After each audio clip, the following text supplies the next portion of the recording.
waaw alors ñu dugg ci fond dialogue bi doyen dégg nga waaw dégg nga discours yi nga xamante ni moo fa jot a jóg d'abord je salue vraiment la posture de Abdoulaye Mbaye Pekh pour li nga xamante ne plaidoyer bi mu def pour la presse non mais c'est important xam nga les hommes politiques ah presse bi ñoo leen di defar parce que tout simplement ñoo leen di may tribune boo xamante ni ci la ñuy waxee ci la ñuy amee visibilité ci la ñuy amee tour ci la ñuy demee ba am ay ndombal tànk sax ça on l'a vu plus d'une fois mais dañuy gis ne bu presse bi nekkee si jafe-jafe peu ñooy taxaw défendre ko Aly Ngouille Ndiaye on l'a vu également de même que Amadou Ba mi nga doon wax léegi mais vraiment Père Mbaye yow moom ñoo far voilà alors vraiment on merci beaucoup Père Mbaye Pekh si plaidoyer bi nga def par rapport ak jafe-jafe yi nga xamante ni ñu ngi koy teg taskatu xibaar yi mais kër taskatu xibaar yi jamono ji alors ñu dugg ci fond dialogue bi Khalifa Sall moom dafa mel ni naa bokk ba moom lay dëggal ba tey parce que nee na à côté du jubal jubanti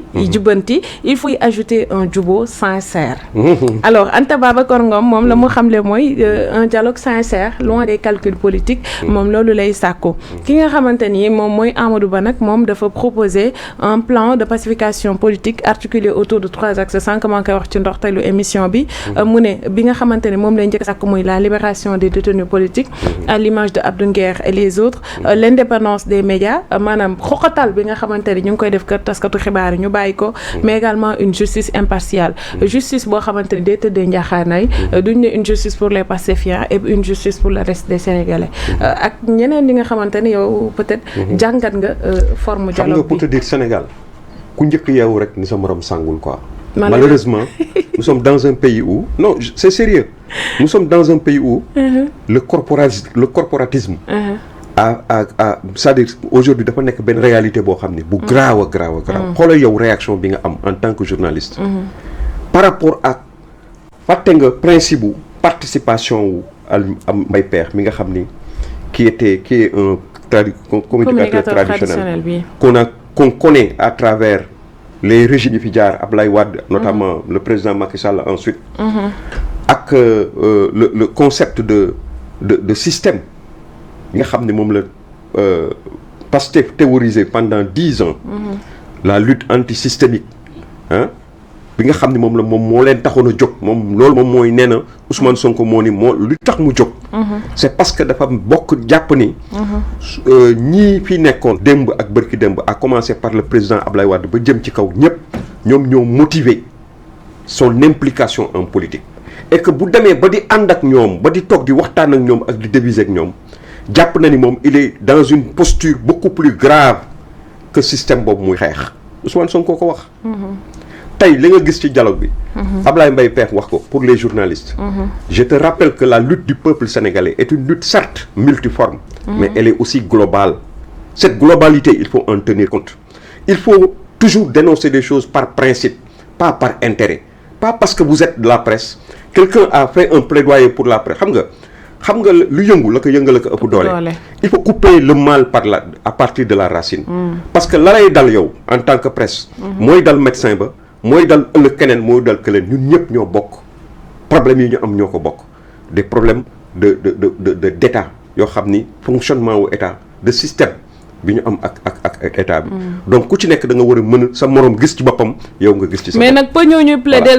suñu cause parce que 383 organes de presse buñ ko supprimer woon ci réew mi yéen vous n'avez même pas besoin que Ablaye Mbaye Pekh di plaider seen cause vous n'avez pas besoin allez donc vous représenter à la mais CDEPS mi ngi fa mais il fallait voilà justement oui bon donc ils n'ont pas pris la parole hier mais ils sont c'était une parenthèse mais pour dire que ni dialogue bi li ma lay wax ne le principe lalu ko tey boo koy seet c'était le système lecture bi ma ci am mooy le système qu'on dénonçait hier aujourd'hui qu'on est en train de recycler à leur manière ils sont en train de le faire où est la rupture dans ça rupture amul ci benn côté au Sénégal depuis ñii ba ñu fi nekkee ba léegi promettre Sénégalais yi rupture sur toutes les questions essentielles yoo xam ne ñoo téye état on a vu que à chaque fois ils sont abonnés absents quand il s'agit de tenir leurs promesses aujourd'hui comme hier ci dialogue pour la justice boobu ñu doon def autour des trucs de la justice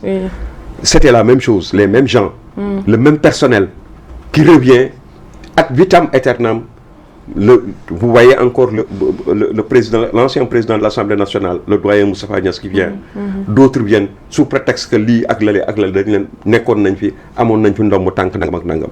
Tey vraiment tous les Sénégalais avertis savent que effectivement c'était un problème de système. C'est le système qui était au SIAD, au centre Abdou Diouf de Diamniadio, n'est-ce pas? Et donc li nga xam ne encore mooy leneen lu nga xam moo am importance ci li ma yàgg wax fii Aziz mën na ci témoigner. ma ni dialogue dafay am préalable. yàgg naa wax loolu préalable bi mooy lan mooy assainir l'environnement fexe ba nit ñi sur certaines questions yu am solo. ñu juboo ci waxtaan ci ba pare. avant dialogue bi di taxaw. parce que hier de quoi il s'agit hier on a vu toutes les interventions. Moi j'ai écouté religieusement la nuit ba ma amee jot l'intervention de Aly Ngouille Ndiaye, ancien ministre de l'Intérieur, n'est-ce pas? J'ai entendu l'intervention de Abdoulaye Daouda Diallo. J'ai entendu l'intervention de Khalifa Sall, de Anta Babacar Ngom et d'autres encore. Mais tous dans leur globalité.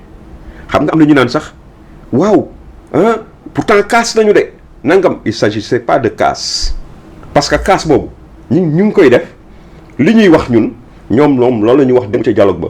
loolu la ñu doon wax avant ñuy dem ca dialogue ba mooy ñaawlu nguur gi taxawaay bu ñaaw bi mu taxaw ci réew mi ba ñu leen joxee leng yi ba léegi ñàkk jàmm bi am ci réew mi ñàkk koom-koom bi am ci réew mi ñàkk vision bi am ci réew mi leb gu metti gi ñuy wër situation bu ndóol bi nga xam ne moom la Sénégalais yi nekkee. leb gi kay doy na waar ñi ngi koy wax.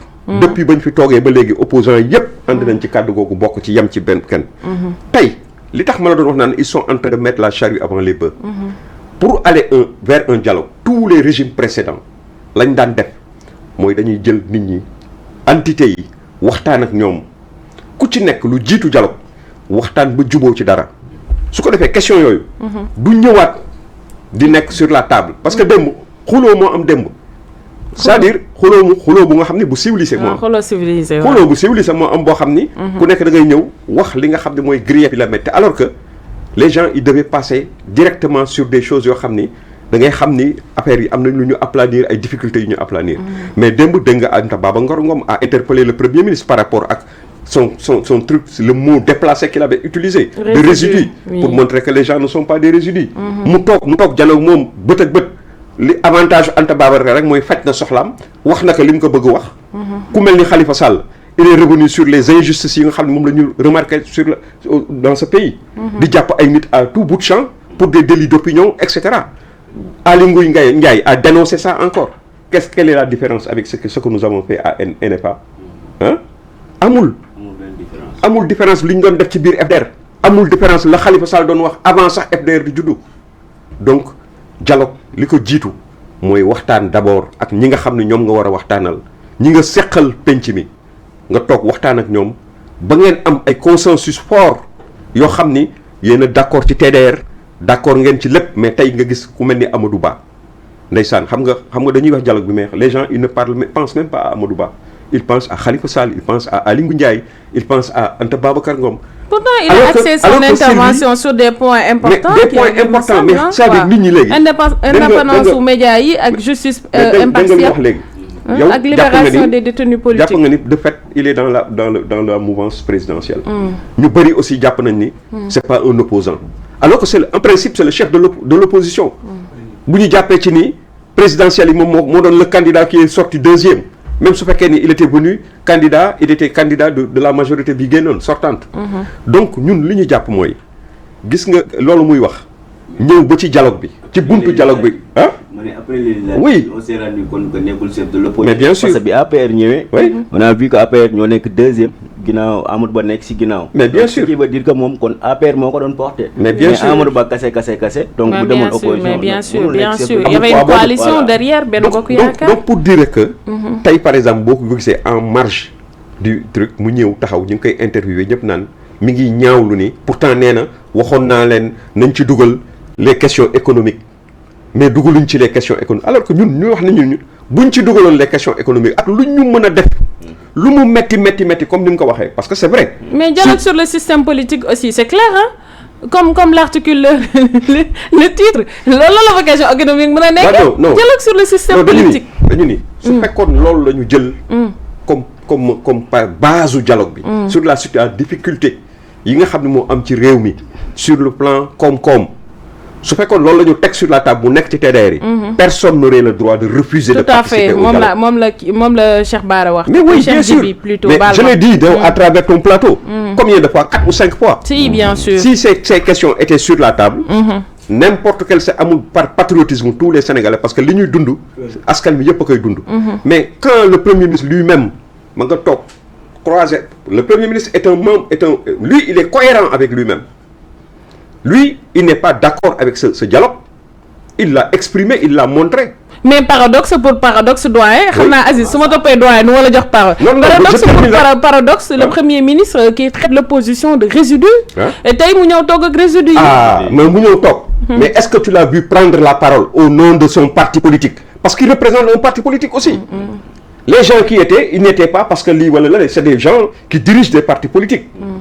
ou des délégués de partis politiques. Donc lui en tant que président de parti politique waxul xam nga kan moo wax on a vu un Ayib Daffé bu ñëw taxaw avec des xuloo ñëw ni lii ngeen di dangu lii lañ fiy waxtaane amul leneen luñ fiy waxtaane lu dul lii ku ko bëgg noonu la ku ko bëggul noonu la en réalité loolu moo am. te il a raison. mais donc pour dire que vraiment c'est un dialogue de sourds finalement. Les gens certains tirent de ce côté d'autres tirent de l'autre côté. Tout ça parce que lu tax. Parce qu'il n'y a pas eu de préalable. Préalablement, les gens n'ont pas travaillé à avoir un consensus qui pouvait les conduire vers un dialogue sincère. Aujourd'hui, c'est ce qu'on est en train de voir dans ce pays. Voilà. Donc, posture boobu nga jàpp ci attitude du Premier ministre, le fait qu'il est venu serein toog waxul jëlul kàddu da nga jàpp ne logique bi mu waxoon ne Sénégal amul problème sociétal ni politique mais économique la am moo tax mënta ñàkk xam nga li ñu naan mënta ñàkk mu ñëw honoré de sa présence mais et sans prendre la parole sans. Mais un Premier ministre n'ose pas être absent kooku ce serait une marque de démission ñu woote dialogue bu mel noonu le gouvernement war a toog il était là-bas parce que en tant que chef de surga président de la République président de la République moo woote moom surga président de la République la ak gouvernement am dañuy ñëw toog par force dañuy ñëw toog mais su fekkoon dafa toog ak bëgg dialogue toog ak gëm dialogue en tant que président de parti politique majoritaire au pays dafay ñëw jël kàddu moom moo waroon jël kàddu wax ak nit ñi jox leen ay gage wax leen dalal leen rafetlu seen ñëw et cetera et cetera mais on a montré un chef de guerre yaa xam lu rafet waay doyen te di ko wax vraiment alors Abdou Aziz la rationalisation des partis